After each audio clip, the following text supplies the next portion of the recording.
Iran के खिलाफ America और इसराइल की जंग और स्ट्रेट ऑफ हुर्मुज के जुज़वी बंदिश की वजह से जहां आलमी मईशत में सुस्त रवी के खतरात बढ़ते जा रहे हैं, वहीं पाकिस्तान की मईशत भी इस जंग की वजह से शदीद दबाव का शिकार है। पाकिस्तान में पहले ही एक माह के दौरान पेट्रोल की कीमतें 42% और डीजल की कीमतें 85% इजाफे के बाद तारीख की बुलंद तरीन सतह पर पहुंच चुकी हैं, जबकि आलमी मंडियों में पेट्रोलियम मसनूआत की कीमतों में मुसलसल इजाफे के रुझान की वजह से मुस्तकबिल करीब में कीमतों में कमी के कोई इम्कानात नजर नहीं आ रहे, जिसकी वजह से पाकिस्तान में महंगाई की शरह एक बार फिर डबल डिजिट में जाने के खदशात हैं, जबकि करंट अकाउंट खसारा भी बढ़ने का अंदेशा है। अहम बात यह कि महंगी पेट्रोलियम मसनूआत की दरामद की वजह से पाकिस्तान के एक्सटर्नल अकाउंट पर पहले ही दबाव था और अब पाकिस्तान को रवा माह $3.5 अरब की बैरूनी अदायगियां भी करनी है, जिनमें $2 अरब के कर्जे यूएई को वापस करने हैं और $1.3 अरब के यूरो बॉन्ड्स की अदायगी भी करनी है। द न्यूज़ में साफी मेहताब हैदर की खबर के मुताबिक पाकिस्तान यूएई को $2 अरब 17 अप्रैल को वापस करेगा, जबकि $1 अरब की अदायगी जुलाई में की जाएगी। इसके अलावा पाकिस्तान ने 8 अप्रैल को यूरो बॉन्ड की मैच्योरिटी पर भी $1.3 अरब की अदायगी करनी है। यानी पाकिस्तानी मईशत को इस वक्त मल्टीपल चैलेंजेस का सामना है। पाकिस्तान इन चैलेंजेस से कैसे निपटेगा, इस पर बात करने के लिए हमारे साथ मौजूद है अवाम पाकिस्तान पार्टी के सेक्रेटरी जनरल और पाकिस्तान के साबिक वजीर खजाना डॉक्टर मिफ्ताह इस्माइल। मिफ्ताह इस्माइल साहब, बहुत बहुत शुक्रिया वक्त देने के लिए। मिफ्ताह इस्माइल साहब, पहले हुकूमत ने कहा कि 129 अरब रुपए हम जनरल सब्सिडी में दे चुके हैं, तेल की कीमतें मुस्तहकम रख के। अब वो कह रहे हैं कि हम टारगेटेड सब्सिडी देंगे ट्रांसपोर्टर्स को भी, बाइकर्स को भी, और हुकूमत ने 80 रुपए लेवी पे भी कम कर दिया है। आपके ख्याल में ये इकदाम काफ़ी हैं या मजीद टूल्स हैं हुकूमत के पास अवाम को रिलीफ देने के लिए? शुक्रिया शहजाद भाई। देखें, अब जो बात 2-3 दिन में बड़ी क्लियर हो गई है और हम कुछ अरसे से कह रहे थे कि सबसे ज़्यादा सब्सिडी जो हुकूमत है वो ऑयल रिफाइनरीज को दे रही है और ऑयल मार्केटिंग कंपनीज को दे रही है। 7 मार्च को भी जब हुकूमत ने प्राइस बढ़ाई थी तो कोई जवाब नहीं था, क्योंकि 15 दिन की प्राइस सेट हो चुकी थी 1 मार्च को। अगर आपको शॉर्टेज का डर था तो या आप अपनी बेहतर एडमिनिस्ट्रेशन करते या आप टैक्स बढ़ा देते। आपने उस वक्त भी रिफाइनरी की प्राइस बढ़ा दी। आज ये बात है और मैं आपको ये टेबल भेज सकता हूँ कि जिसके अंदर आप देखें कि आपकी एवरेज जो प्राइस होती थी प्लेट्स की डीजल, वो अरेबियन लाइट से 7% ऊपर होती थी। कि अगर अरेबियन लाइट $100 का है तो प्लेट्स की डीजल की प्राइस 107 है, वो बढ़ के 193% हो गई मार्च के अंदर एवरेज पे।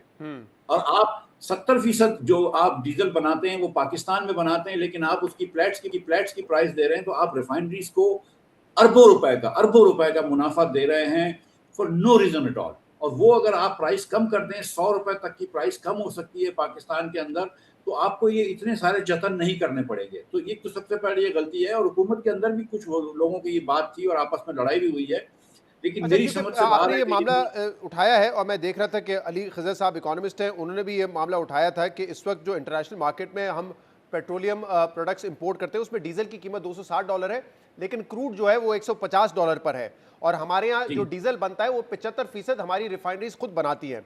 तो उनका ये कहना है कि इस वक्त अगर जो सिर्फ डीजल पे जो मुनाफा दिया जा रहा है वो तकरीबन $190 पर लीटर दिया जा रहा है। इसमें अगर जो उनको लॉसेज हो रहे हैं फर्नेस ऑयल पे या पेट्रोल पर, वो आप माइनस भी कर दें तब भी वो कहते हैं तकरीबन $125 पर लीटर रिफाइनरीज इस वक्त इजाफी मुनाफा कमा रही हैं। तो ये बात आप कह रहे हैं कि ऐसा ही है और उसको आराम से कम किया जा सकता है और सारे मसले खत्म हो जाते हैं। आप देखें ना, ये तो आप सेल्फ इन्फ्लिक्टेड वुंड है। मतलब इस वक्त आपका अगर डीजल की प्राइस $100-150 कम हो जाए तो मसला क्या रह गया फिर? और उसके बाद आप ये देखिए कि आपकी रिफाइनरीज कौन ओन करता है भाई। 60% तो अपारको रिफाइनरी हुकूमत पाकिस्तान ओन करती है। पीआरएल जो है वो पीएसओ ओन करती है। सबसे बड़ी मार्केटिंग कंपनी पाकिस्तान में जो है ऑयल मार्केटिंग, वो पीएसओ हुकूमत की कंपनी है। हुकूमत को कल ये प्राइस डीरेगुलेट करनी चाहिए, हर चीज सही हो जाएगी खुद ब खुद। और पीएसओ को कह दे यार 2-3 हफ्ते 4 हफ्ते तक तुम प्राइस नहीं बढ़ने देना और ये कम ही होती रहेगी, आहिस्ते लेकिन आहिस्ते मिफ्ता कम हो साहब, क्या जाएगी। ये वाकई इतना आसान है या इससे कोई डिस्टॉर्शंस पैदा होने के खदशात है? क्योंकि अगर हुकूमत ये कह रही है, जैसे जितने भी लोग आते हैं, अली परवेज मलिक साहब कह रहे हैं कि रोजाना वजीर आजम हमसे इन्फॉर्मेशन ले रहे होते हैं, हम इंडस्ट्री से इन टच है कि सप्लाईज वगैरह स्मूथली आ रही है या नहीं आ रही है, तो इतना एक इंपॉर्टेंट नुकता और इतना बुनियादी नुकता कैसे फिर हुकूमत इन हालात में? भाई देखें, 27 मार्च को प्राइम मिनिस्टर साहब ने तकरीर फरमाई और कहा कि मैं कोई अवाम के ऊपर बोझ नहीं डालूंगा, सारा बोझ मैं अपने सीने पे लूंगा, हुकूमत एक्सटेरिटी करेगी। ये 27 मार्च को पॉलिसी थी। 1 मार्च को पॉलिसी आई, हुकूमत ने कहा नहीं, $200 तुम पेट्रोल डीजल पे ज्यादा दोगे, $138 जो है वो पेट्रोल पे ज्यादा दोगे। ये पॉलिसी करी थी अली परवेज ने और औरंगजेब साहब ने। इसमें इस दिन प्राइम मिनिस्टर साहब तशरीफ नहीं लेके आए, इन दोनों को बोला कि तुम ये बुरी बात जाके कड़वी बात करो।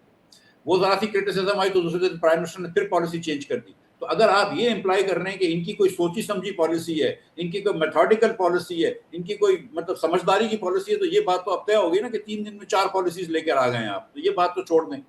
अब मुझे बताएं कि मेरी आर्ग्यूमेंट में क्या गलती है? क्या 70% पाकिस्तान में डीजल पाकिस्तान की रिफाइनरीज नहीं बनाती? क्या हुकूमत सबसे ज्यादा ओन नहीं करती है रिफाइनरीज के शेयर? इसको क्यों आप डीरेगुलेट नहीं कर रहे? इसको आप डीरेगुलेट कर लें। हाँ, इस वक्त आपकी कुछ 30% जो ऑयल मार्केटिंग कंपनियां आपकी चाहिए हैं, उसका पहले भी आप फेवर कर चुके हैं 7 मार्च को।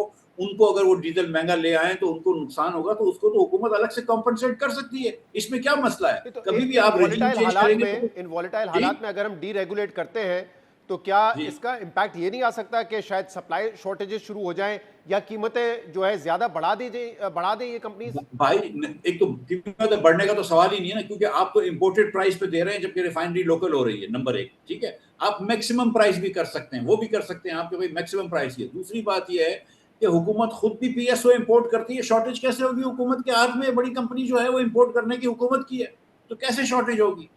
आप खुद इंपोर्ट कर लें। अगर आपको लग रहा है कि शॉर्टेज हो रही तो पीएसओ से इंपोर्ट करा लो, क्या इतनी बड़ी बात है? आपको सोचना ही नहीं है। अगर आपको ऑयल मार्केटिंग कंपनीज को और रिफाइनरीज को फायदा देना है, अगर आप जैसे डिस्कोस का और जेनकोस को फायदा देना होता है, आप सारा दिन सोलर वालों के पीछे पड़े होते हैं। आप दिन के अंदर 18 रुपए की जो सोलर बिजली बनाता है उसको आप 60 रुपए की बिजली बेच रहे होते हैं। आप तो अपनी हुकूमत की सोच से निकले ही नहीं है, आपने कोई out of the box solution देखा ही नहीं है। ये हिंदुस्तान में तो कीमत नहीं बढ़ी है, पूरी दुनिया में कहीं पर डीजल की इतनी कीमत नहीं बढ़ी जितनी पाकिस्तान में बढ़ी है, ये बात तो तय है। पूरी दुनिया में पेट्रोल की इतनी कीमत नहीं बढ़ी थी जितनी पाकिस्तान में बढ़ी थी। उसके बाद जब हम जैसे लोगों ने चिल्लाया कि भाई ये तुम क्या कर रहे हो, 40% तुम टैक्स ले रहे हो पेट्रोल के ऊपर, 454 रुपए करने के बाद तो फिर 80 रुपए वापस आई है। और ये कहना भी गलत है कि पेट्रोल के ऊपर वो कम किया है, लेवी कम नहीं की है। पहले भी 80 रुपए थी, अब भी 80 रुपए, वो तो बढ़ा दी थी जो हमने वापस लेकर आए, हम लोग हमने करवाई है। जी, लेकिन मिफ्ता साहब इसमें फिर ये भी तो आप जब कहते हैं कि पाकिस्तान में सबसे ज़्यादा कीमत बढ़ी है तो हम आईएमएफ प्रोग्राम में हैं। 2022 में जब आप वजीर खजाना थे, आईएमएफ प्रोग्राम में दोबारा उसको बहाल करने में मुश्किलात इसलिए आ रही थी क्योंकि हम इंटरनेशनल प्राइस को मैच नहीं कर पा रहे थे। और अब अगर हालात ऐसे हैं तो वो तो करना है, ये तो हुकूमत ने प्राइसेस तो मेंटेन रखनी है। सब्सिडी देना, भाई जो मैं जो क्या आप मना एक बात कर कर रहा रहे हूँ हैं वो तो अलग है, मेंटेन? लेकिन जो जनरल सब्सिडी देना है उसके तो आप खिलाफ है ना, वो तो नुकसानदेह है ना देखिए हुकूमत मेरी के लिए। बात, बिल्कुल सब्सिडी देने के खिलाफ हूँ मैं। ये कह ही नहीं रहा हूँ कि आप महंगा सा बेचें, ये कौन कह रहा है? जी ठीक है? और उस जमाने में तो आपको पता है कि हुकूमत अपनी पल्ले से 100 रुपए डीजल पे दे रही थी, और हुकूमत के ये जो वज़रा आज भी बैठे हैं इनमें से कुछ, वो रोज आके टीवी पे चिल्ला रहे थे कि नहीं हम नुकसान करेंगे, अगर 1 रुपया प्राइस बढ़ गई तो लोग मीटिंग से उठ के चले जाते थे। वो बात नहीं कर रहे हैं, नहीं कर रहे हैं। हम तो कह रहे हैं आप कोई भी नुकसान ना करें, लेकिन आप ये इस वक्त जो है वो रिफाइनरीज को तो एक्स्ट्रा प्रॉफिट ना दें। आप रिफाइनरीज को तो कहें कि यार तुम अपना प्रॉफिट जो है वो नॉर्मलाइज करो। और जो जो ऑयल मार्केटिंग कंपनी जिन्होंने 30% ऑयल लेकर भी आ गए और आज 20-30% इन्वेंट्री होगी, वो आप उसको कॉम्पनसेट कर दें। ये क्या बड़ी बात है? आप मतलब मुझे समझ में नहीं आ रहा कि it is a simple solution. You should have deregulated it 2 years ago. I don't know why the Shehbaz Sharif government has not done this in the last 4 years. मेरे जैसे तो मैं तो उस वक्त भी कहता था कि इसको डीरेगुलेट कर ले, ये क्यों हर 15 दिन बाद हमने अपने पर मौत लगानी है? अब यार 7 दिन बाद लेकर आते हैं और 3 दिन में 4 पॉलिसीज चेंज कर चुके हैं। मतलब ये तो मतलब मुझे समझ में नहीं आ रहा। अच्छा मिफ्ता साहब ये बताइएगा, एक तो 129 अरब रुपए हुकूमत कह रही है कि हमने जनरल सब्सिडी तो दे दी, लेकिन अब टारगेटेड सब्सिडी देनी है जिसमें जैसे मैंने अपने सवाल में बताया कि मोटर बाइक्स पर ट्रांसपोर्टेशन को, ये कितना इजीली एक स्मूथ प्रोसेस हो सकता है? आप हुकूमत में रहे हैं कि डिसबर्समेंट बड़ा स्मूथली हो जाए और इसका वाकई आपको लगता है कि ज़्यादा बेहतर इंपैक्ट आ सकता है? एक प्रूडेंट फैसला है टारगेटेड सब्सिडी देना? देखिए, हम ये पहले बात याद कर लें कि सब्सिडी आप दे रहे हैं, यहाँ से दे रहे हैं, वहाँ से दे रहे हैं, सब्सिडी दे रहे हैं और सब्सिडी आप कर्ज लेकर दे रहे हैं। ये इस बैकग्राउंड को याद रखिएगा कि वफाक को कर्ज लेना पड़ता है जिससे वो सूबों को पैसा देता है, जिससे सूबे सब्सिडी दे रहे हैं। ये भी याद रखिएगा कि एक हमारे पास बिस्क का हाईवे है, बिस्क का एक सिस्टम है जो कि मैं समझता हूँ कि काफ़ी फूल प्रूफ है और काफ़ी ट्रांसपेरेंट है। इसके अलावा ये जो अभी सिंध हुकूमत अगर एक्साइज वालों के डेटा लेकर मोटरसाइकिल वालों को पैसा दे रही है और अगर 20 अरब रुपया दे रही है, उसमें 2-3 अरब रुपया भी पहुंच जाता है मोटरसाइकिल वालों को, तो हम गनीमत समझेंगे। हम जानते हैं कि जिनसे यूनिवर्सिटी रोड नहीं बन सका है 4 सालों में, ये किस तरह सब्सिडी देंगे ये हमको पता है। और बाकी अगर आपने कुछ दिनों के लिए पब्लिक ट्रांसपोर्ट फ्री कर दिया तो वो ठीक है, आप कर दें, वो अच्छी बात है। आई डोंट नो क्या इसका इम्पैक्ट आएगा। हम कभी कभी स्कूलें बंद कर देते हैं विदाउट थिंकिंग थ्रू कि इसका इम्पैक्ट नेगेटिव ही है, कोई पॉजिटिव इम्पैक्ट नहीं है।